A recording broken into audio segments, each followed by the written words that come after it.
আমরা আমাদের বোন আসিয়াকে হারালাম। মানে এটা শুধু আমাদের জন্য নয়, এটা পুরো বাংলাদেশের জন্য একটা লজ্জা, এবং পুরো বাংলাদেশ আমরা আমাদের বোন আসিয়ার কাছে এটার জন্য ক্ষমা প্রার্থী।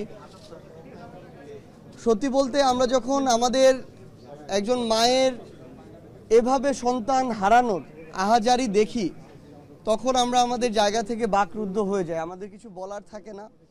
কিন্তু এমন ঘটনা এর পূর্বেও অসংখ্য হয়েছে।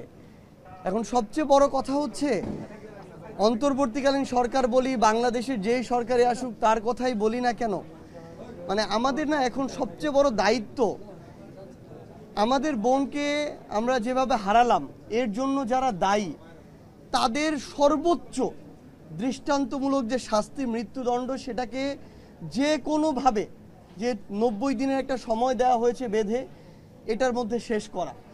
বাংলাদেশে আজকে থেকে যদি 5-10 বছর আগে আমাদের বোন আসিয়ার মতো যারা ধর্ষণের শিকার হয়েছিল তাদের বিচারগুলো হতো, তাহলে আমাদের বোন আসিয়াকে আমাদের এভাবে হারাতে হতো না।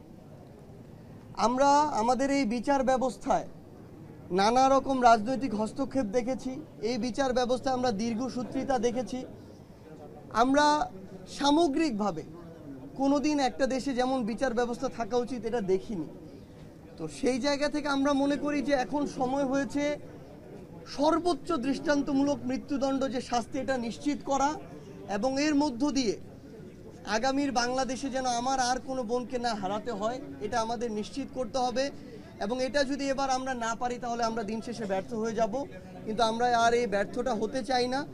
এবং আমার মনে হয় যে আমাদের মায়ের যে আহাজারি, বাবার যে পাগল প্রায় অবস্থা, সেটা কোনোদিন এরকম কথায় বা ভাষায় প্রকাশ করা সম্ভব নয়। আমরা শুধু একটা জিনিসই চাই, ওই ধর্ষকদের আমরা মৃত্যুদণ্ড চাই, আর ধর্ষণ নামক এই যে নৃশংস একটি ঘটনা, এগুলো যেন আজকে থেকে বাংলাদেশে চিরতরে শেষ হয়ে যায়, সেই উপযুক্ত ব্যবস্থাগুলো দেখতে চাই।